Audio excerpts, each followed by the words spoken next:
Voila! Hi, welcome back. We got Big D here. And you know we got my husband, Fat E. Hey. And we are End Zone Enthusiasts. So this is week 7 or week 8? Week 8. Week 8. Yeah, week 8. Yeah. We got a lot of great games. Before we get into that, would you do us a favor and check down below and make sure you are subscribed? It's free to do, and it is a big help to us. We're trying to build up our subscriber base. So help us out. Now, the teams that we have this week that we're going to be talking about, we've got Notre Dame played USC. Mm-hmm. Georgia played Ole Miss. Them Rebels. Alabama played Tennessee. Who volunteered. LSU played Vanderbilt. Vandy. And Miami played Louisville. Mm-hmm. God is good. God is good. So let's get into it. Pick a card. Any card. Do I get a prize or something? Oh, yes. The Cardinals. Got him. So I'm talking about, here you go. I'm talking about number 2, Miami played Louisville. This is our ACC game for the week. That's the Hurricanes playing the Cards, aka the Cardinals. They played at Miami. Now, Louisville.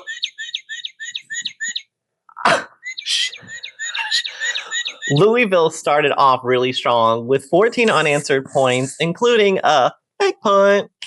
And Miami did score in every quarter, Indeed. but Miami was also intercepted.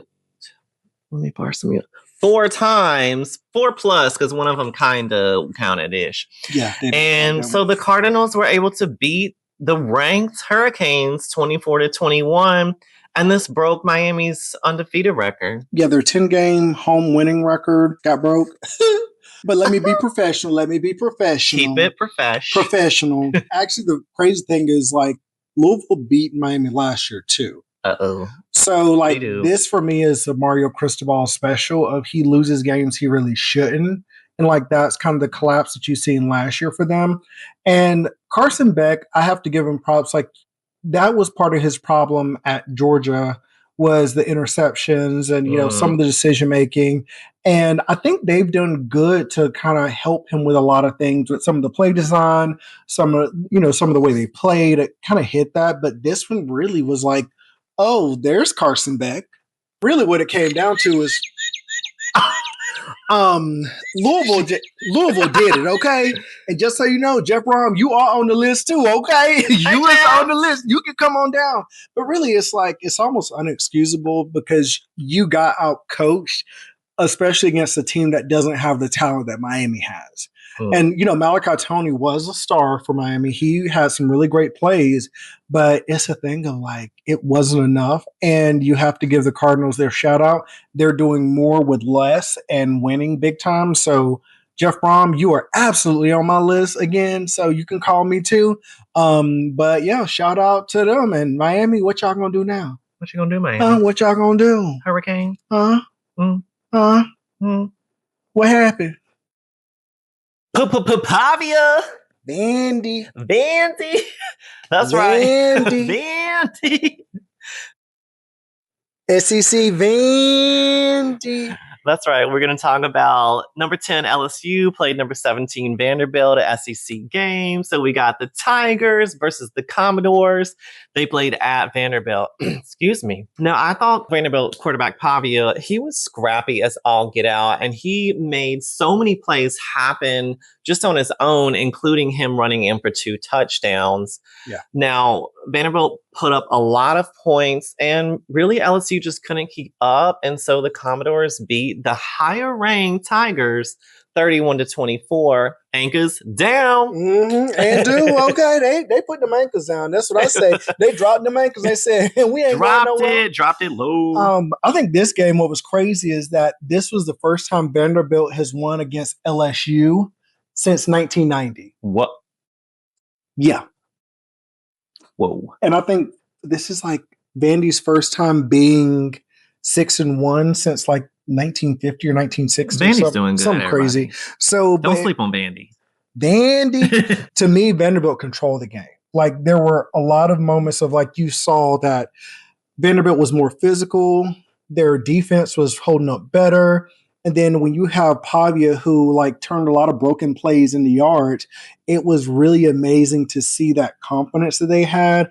And the other part is that stadium renovation they have. That stadium looked nice. I ain't gonna lie. I was like, okay, it was a great like home game for Vanderbilt. The like, energy was really good. Vandy got money, but also like part of those yards of rushing came from Pavia.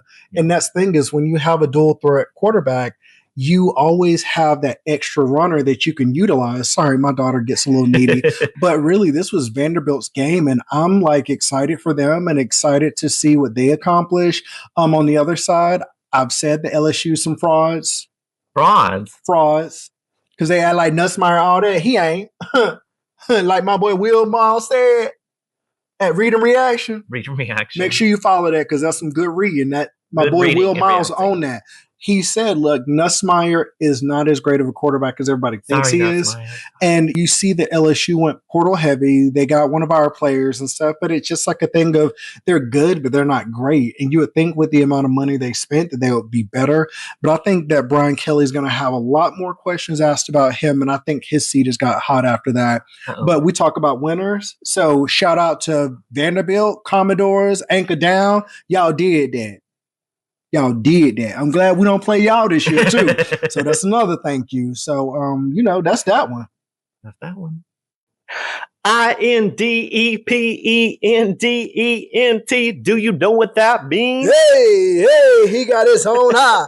Work hard. Oh, okay. No, it means that we're going to be talking about Notre Dame, who played USC. This is a Big Ten / independent game is why I said that. That was my song. The Notre Dame Fighting Irish played USC Trojans. They played at Notre Dame.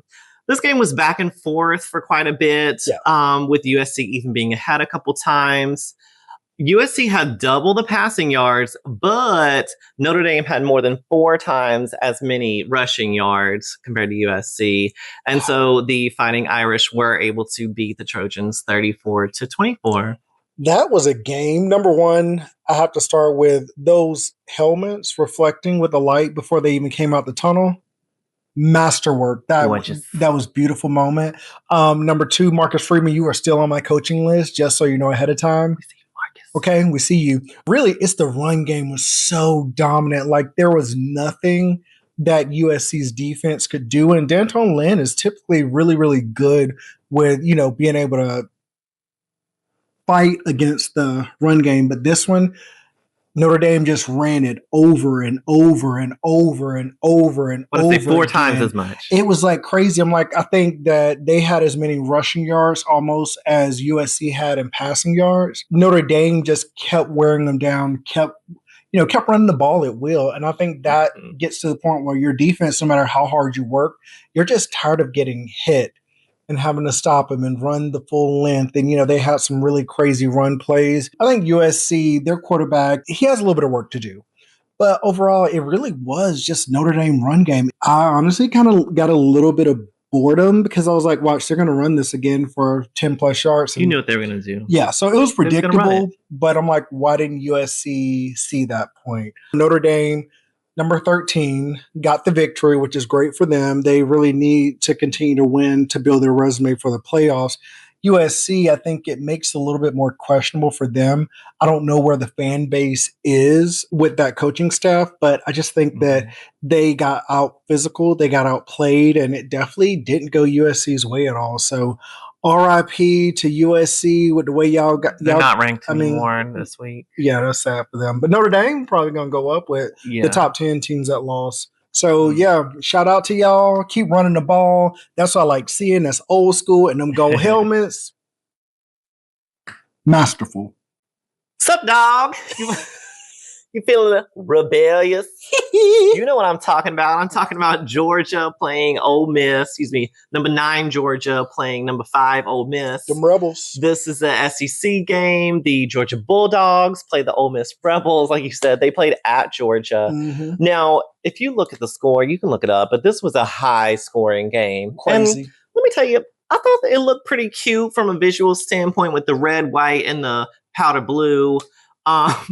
Oh, I wasn't supposed to look at the fashion? Okay. This is not about fashion. Oh, okay.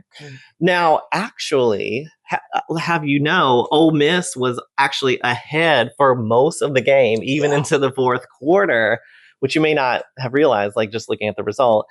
But it was in the fourth quarter that Georgia defense, they did not permit any more points.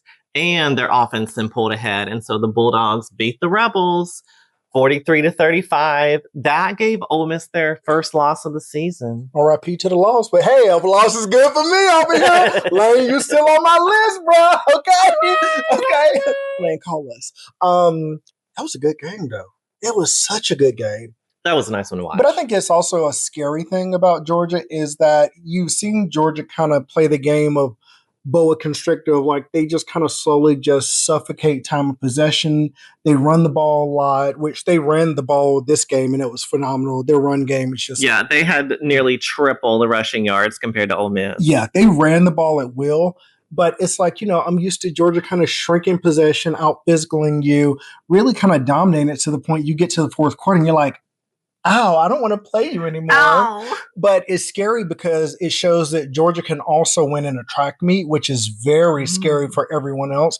The fact that Georgia was able to score 43 points should be a trigger for the rest of the SEC, because it was definitely dominant. But to your point, Georgia really just kind of, they're like, okay, we'll go back and forth. We're going to go back and forth.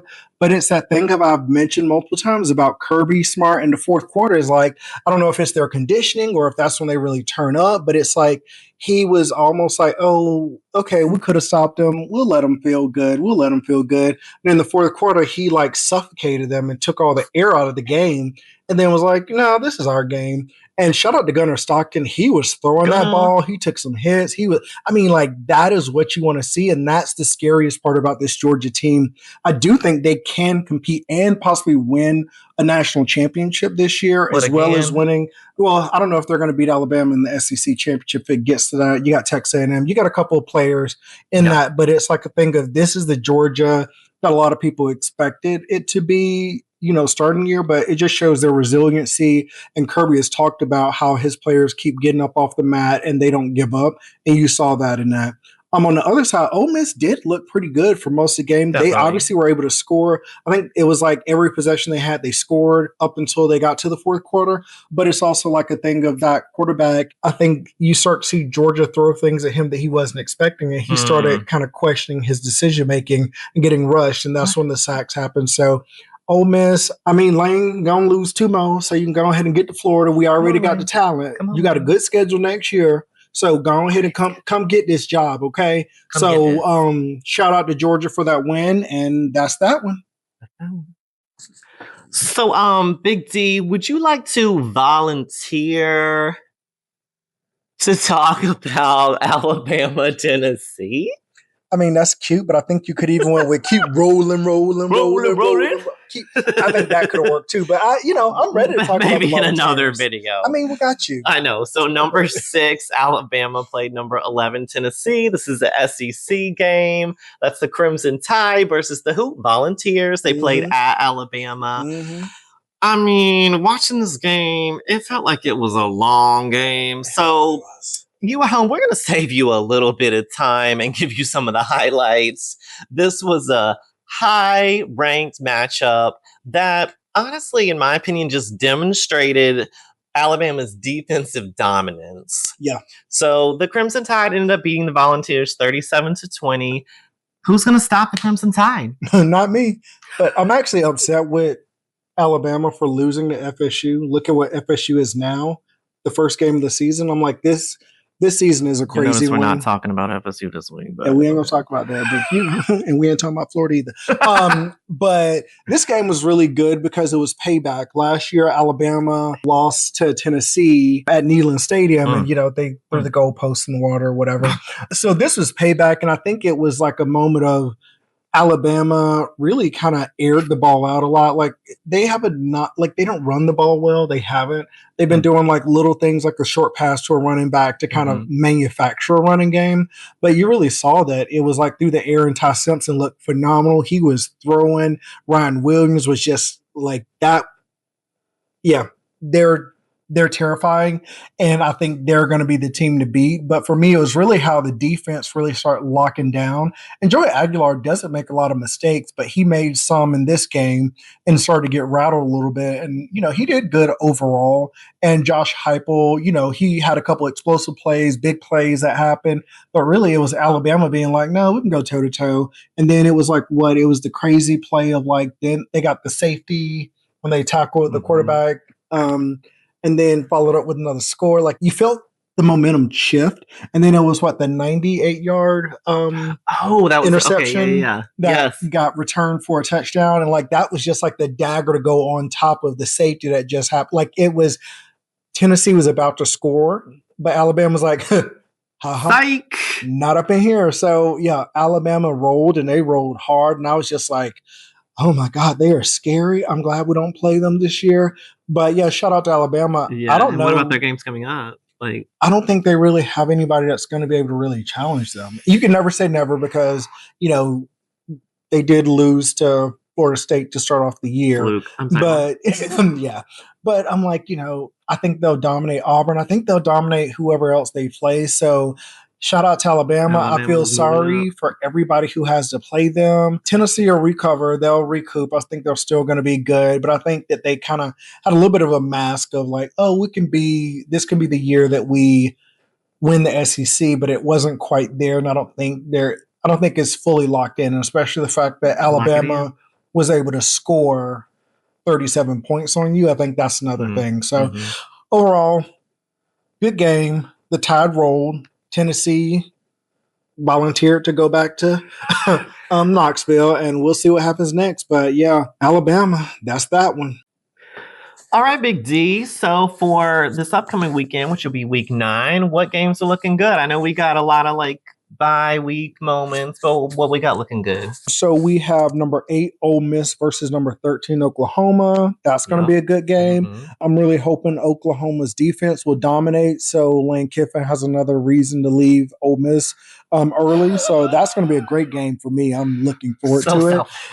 It's always about me. Number 15 Missouri playing number 10 Vanderbilt. Y'all better be careful. Vandy. Okay. Y'all better be. Okay, Vandy ain't a joke, okay? Definitely not. You got number 3 Texas A&M playing LSU, number 20 LSU. That does sound fun. That may be a game that really... That sounds really fun. Yeah, that's going to put Brian Kelly's seat on Inferno. So we'll see how that one goes. And then just because my boys keep playing spoiler, UCLA versus number 2 Indiana. I don't think UCLA is going to pull this one out, but we didn't think we didn't think they were going to beat Penn State. Right, but, let's see. Yeah, a lot of good things coming. And also, as you know, there's a lot of coaching carousel talk right now. Who's even coaching anymore? Yeah, we got a lot of interims, and my team fired their head coach. Billy is out at Florida. I'm hoping that your coach will be out at FSU too, because he fleeced y'all for some money, but that's here nor there. But tell me, who do you think are the top jobs that are going to be open, even if they're not open yet? And who do you think are going to get some of these bigger jobs? So comment that down below. Like, I think Tim Skipper looks like he may be able to get that UCLA job. So shout out to him. And then the UAB interim coach won their game. So just tell me down below who you think is going to get the interim tag taken off, or who you think is going to end up going to Virginia Tech or some of these other openings. As always, we thank you for enjoying the End Zone with us. Here at End Zone Enthusiasts, we feel that football can be fun for everyone. So make sure you like, subscribe, and follow us. And as always, we'll see you next week. Peace. Tooties. Peace up, A-Town. Bring it back. Bring it back. Is that Lil Jon? Is that Lil Jon? Yeah.